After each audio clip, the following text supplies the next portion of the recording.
And to all of you, and Congressman, I'll start with you, would and should the U.S. actually commit U.S. troops to defend Taiwan if China were to move? I think that this is such a, I think that this is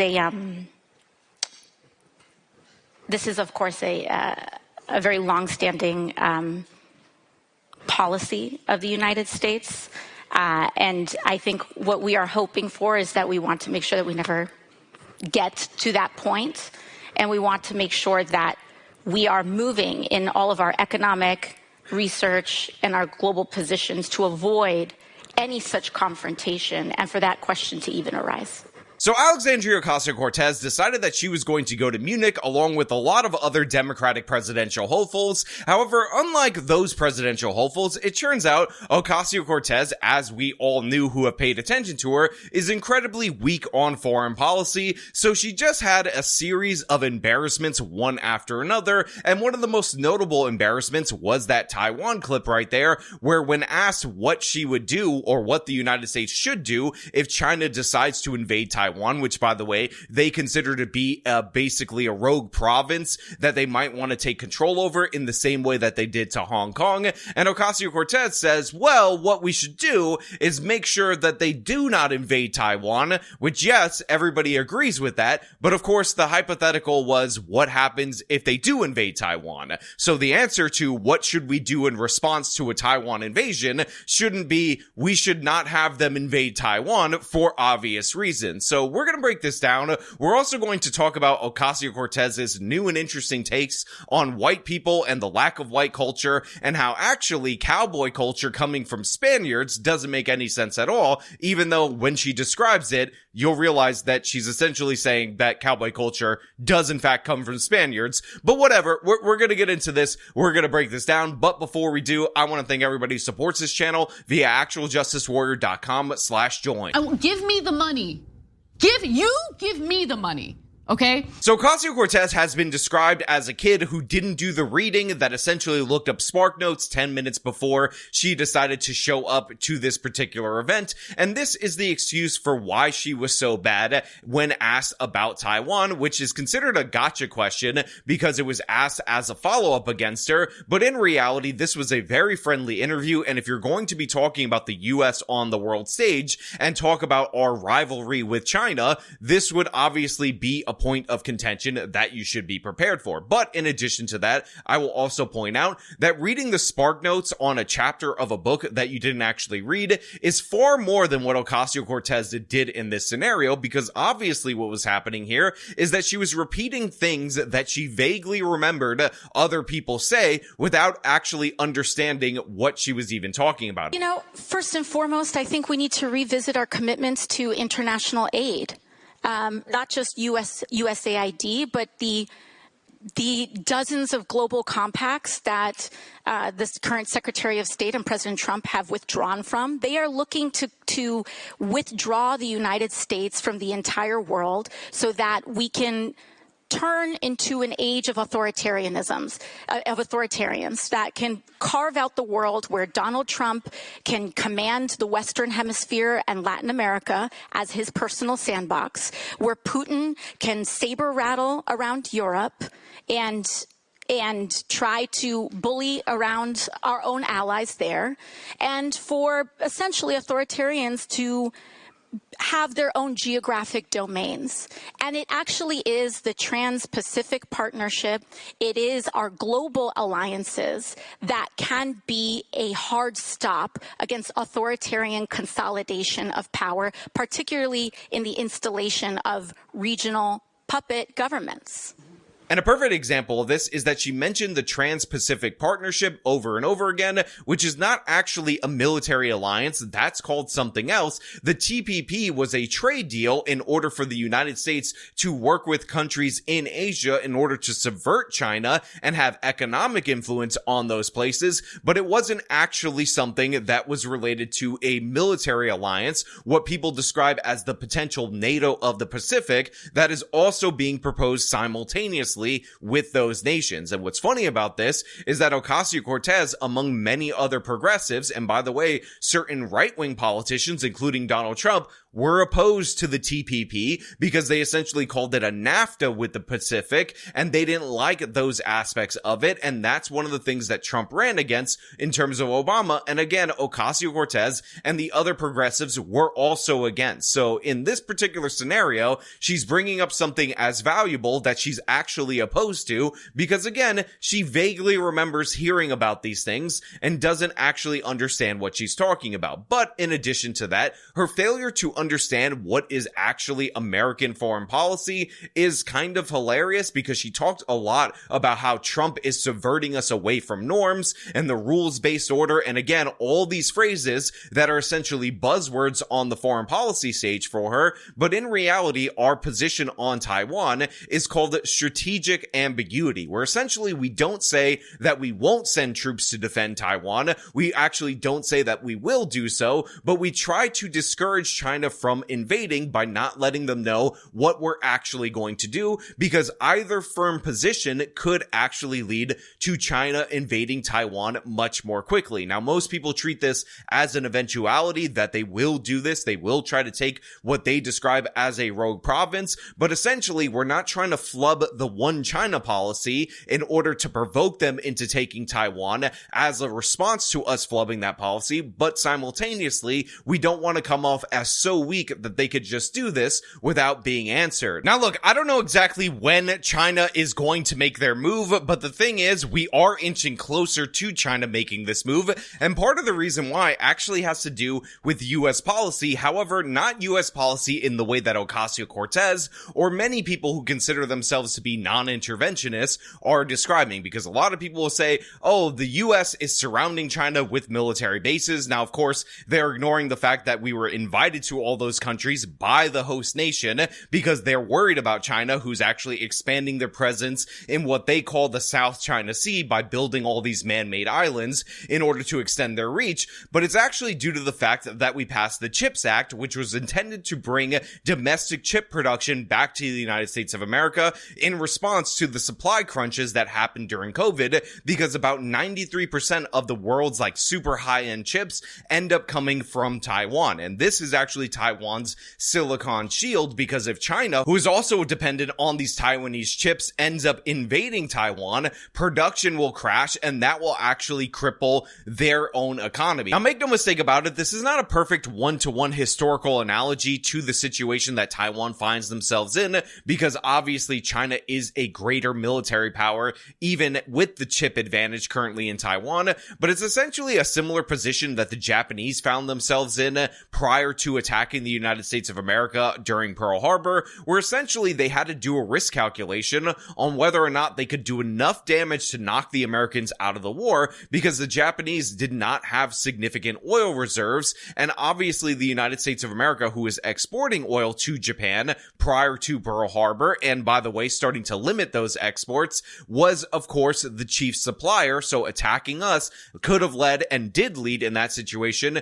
to the cut off of oil to the Japanese war machine, thus dooming them. Now again, it's not a perfect analogy, even though the United States of America was the major oil producer in the world during World War II. There were other suppliers. This is not a situation analogous to Taiwan's chip manufacturing, because again, they produce 90+% of the high-end chips that China and the rest of the world are dependent on. But the thing is, it's pretty damn close, and it's not just because I'm currently reading this book right here called The Prize, and that's on my mind because it just passed those chapters. But yeah, it's essentially right now at this moment not advantageous for China to attack Taiwan, because likely Taiwan would respond by shutting down these factories, maybe even destroying them, to essentially deny the Chinese military, and by the way, everybody in the world, these high-end chips for a lengthy period of time. But of course, because we have the CHIPS Act and we're trying to move some of that stuff to the United States of America, that lessens our dependence and connection on Taiwan, which, while it might be good for us in case they do get cut off, is actually really bad if we don't want them to invade Taiwan,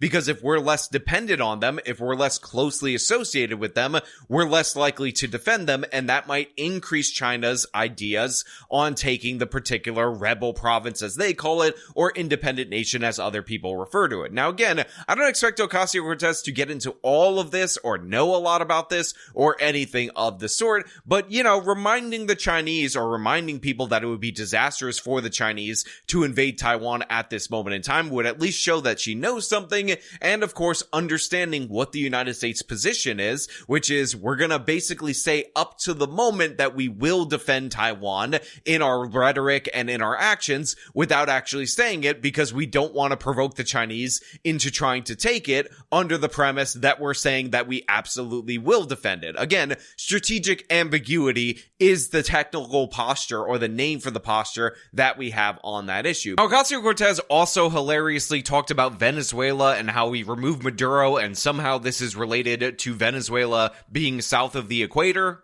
When we talk about a class-based internationalist perspective, also means ending the hypocrisy towards the global south. And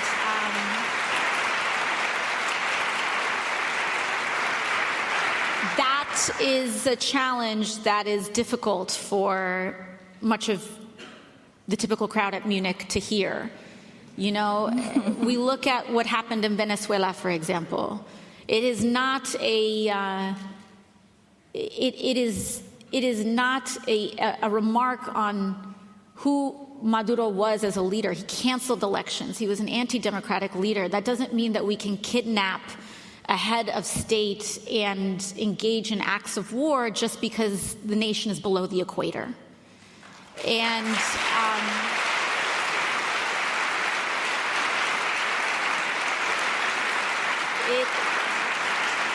yeah, Venezuela is north of the equator. I don't know how else to say that. Also, Ocasio-Cortez is part Puerto Rican, which is off the coast of Venezuela. It's in and around the same area. But in addition to that, her other half is Venezuelan, so you'd think she would know this. But the thing is, this feeds into a woke left-wing narrative about how the global north is exploiting and taking advantage of the global south, and it's such a sad story. Now, of course, I will point out that Australia is south of the equator, and it is a wealthy, modern Western nation, and I wonder if the people in Australia have something to do with that, rather than the global north going after the global south in this oppressive way. It comes to the discussion of the rise of the far right.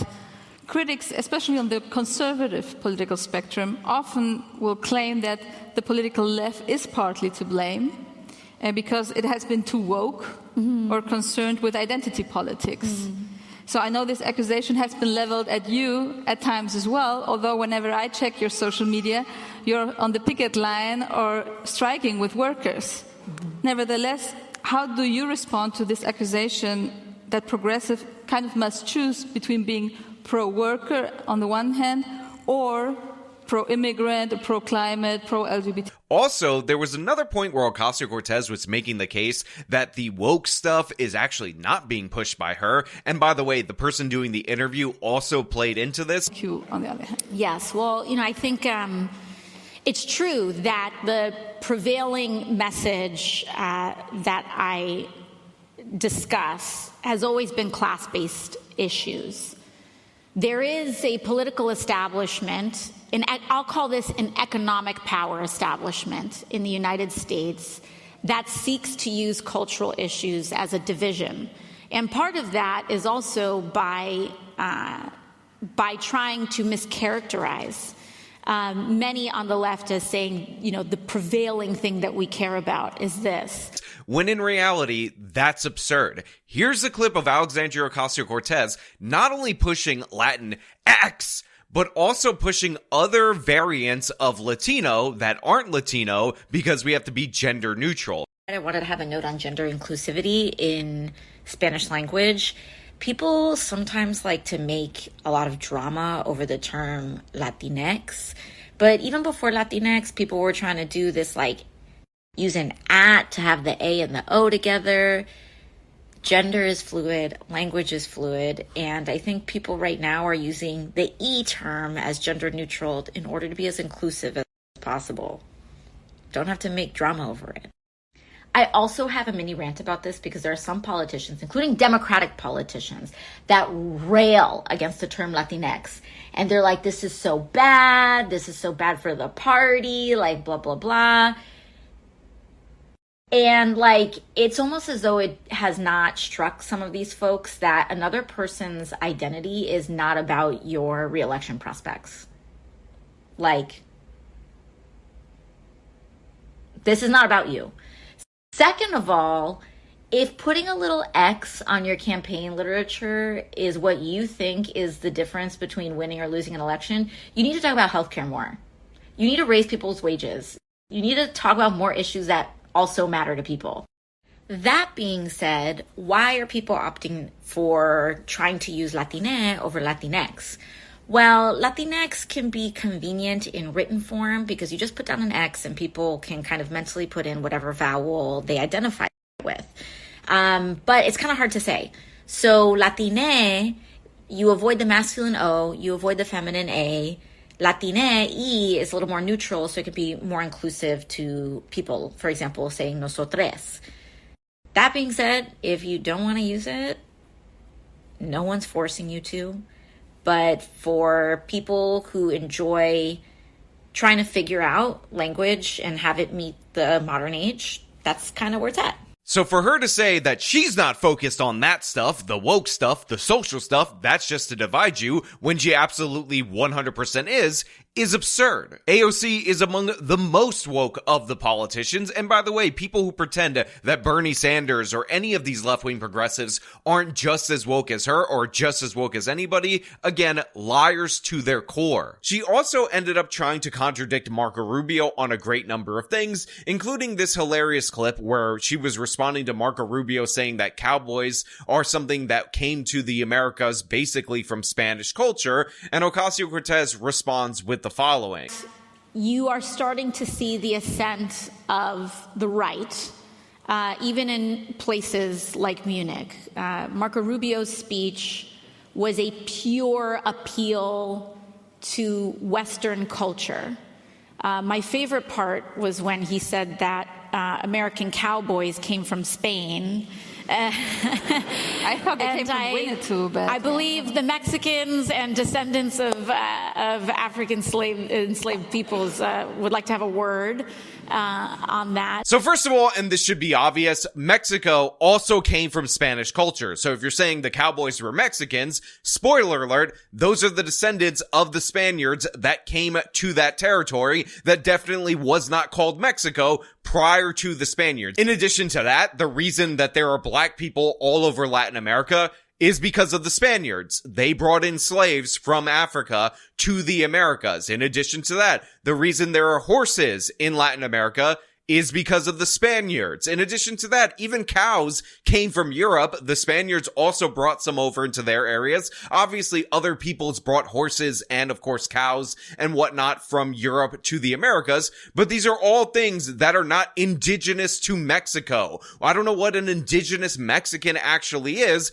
Mexicans are mixed between Spaniards and natives. A lot of them heavily skew towards Spaniards. It was a Spanish colony. The idea that this has nothing to do with colonialism is absurd. Cowboys are entirely the product of colonialism, and the disproportionate amount of Mexicans that were cowboys, guess what? That has to do with Spanish colonialism. So what are you even saying? My favorite part was when he said that American cowboys came from Spain. I thought they came from Winnetou, but I believe the Mexicans and descendants of African enslaved peoples would like to have a word. The way that Ocasio-Cortez comes off in this particular segment is like the people who say that Spanish is actually indigenous to Latin America because there's brown people in Latin America, therefore it must not be a colonial language like English because, oh my god, the evil bad Americans are expecting you to speak English, which is the dominant language in the United States of America, when again, the reason so many people speak Spanish, and by the way, in Brazil they speak Portuguese, is because of the fact that we had Spanish colonialism and, of course, Portuguese colonialism. They did not spontaneously come up with this language that is connected to Europe, you absolute idiots. And yes, every aspect of cowboy culture has its lineage traced to Spain. Spaniards, Europeans, white people, Ocasio-Cortez's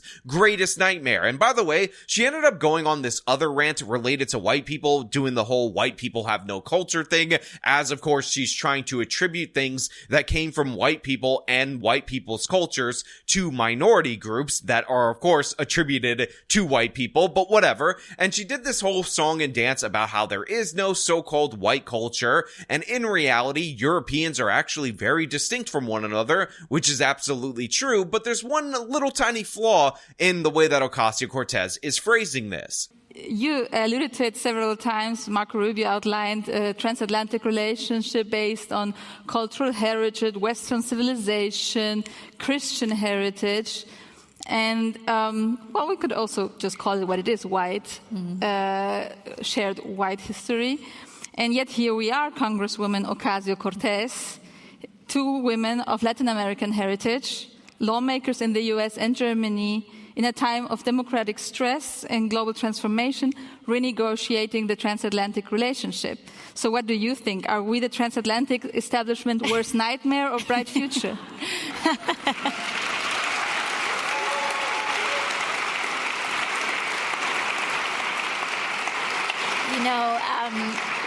I also found it to be, great irony, because Marco Rubio's Cuban. And yes. You would never know that from how he was like, I am from Spain. And I'm like, hermano. ¿Qué pasa? You're missing a step there. I think this is what is so beautiful, right? In that they want this idea that a new world means a denial of our past. There's a very big difference between whiteness and national, like your actual culture, right? Whiteness is an imaginary thing. Being German is real. Being Italian is real. Being English. These are rich cultural heritages that are based on values, and they are so much a part of what make our cultures and our societies what they are. And we are also home to many other communities as well. So you guys probably can tell based on my very Irish first and last name that my family actually comes from Ireland, at least on my father's side. My mother's side is Puerto Rican, and as somebody who's been to Puerto Rico, somebody who has been to Spain, but also went to Ireland last year for my anniversary trip, one of the things that I discovered in Ireland, where there is no language barrier, everybody speaks English, so I don't have that to separate me from the population, is that even with that, I am not Irish. I am not the same as these people because culturally we have so many divergences from one another based on the fact that I am in fact an American. By the way, the same is true in Spain, where I've also been, and guess what? Spaniards are not the same as Irish people. The same is true in Italy, didn't fit in there, but by the way, Italians are not the same as Irish people, nor are they the same as Spaniards, and the same was true in London, where I found out that Muslims, because London is a Muslim nation, are not the same as Irish people, Spaniards, or Italians. Now, all of this is 100% true. All of this is 100% sage and rational advice. So you might be asking, what objection would I have to Ocasio-Cortez acknowledging the great cultural differences between Europeans? And the reason I'm giving her demerits on this particular point is that when these people come to the United States of America, she flattens them out into white people. If you are of Greek origin, Italian origin, German origin, English origin, Irish origin, Northern Irish origin, which by the way, being in Ireland, huge difference between the two, you get flattened out into white. There is no difference. You are all oppressors, even again, if your family had nothing to do and does not date back to the slave trade. So Ocasio-Cortez would never, absolutely ever, call 10 white people from 10 different European nations a diverse group of people. But at the same time, she's now trying to say when it's convenient for her that, oh, they're not all the same, they're actually diverse and they have no relation with one another, when again, she's talking out of both sides of her mouth. I think that diversity there is an insecurity that exists And that insecurity is amplified in times of class stagnation. So it's important to know and connect the cultural dots with the economic conditions. But, I think they are threatened by the fact that they don't have to compete only with themselves anymore, but they have to compete against not just an elite that prevents opportunities to people from working class backgrounds or prevents people based on identity backgrounds or as women. But now when democracy opens the doors, it raises the bar for all of us. And so, they probably are threatened. They probably are scared. But that's too bad for them.